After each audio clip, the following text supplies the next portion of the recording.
Ini kita tantangannya jauh lebih kompleks tentu saja gitu ya.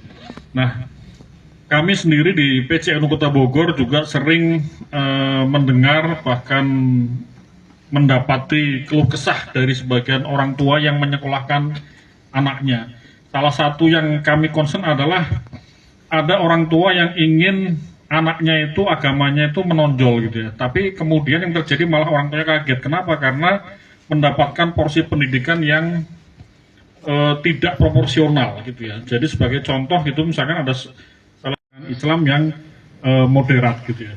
Nah tadi misalkan sebagai contoh ada anak setelah sekolah pulang itu kemudian dia mengajari orang tuanya agar tidak membeli ini, tidak membeli itu, kemudian juga teman yang berbeda dia tidak mau bergaul. Nah ini adalah tantangan toleransi ke depan yang cukup berbahaya kalau anak-anak itu semuanya berpandangan seperti itu. Oleh karenanya saya tentu berharap agar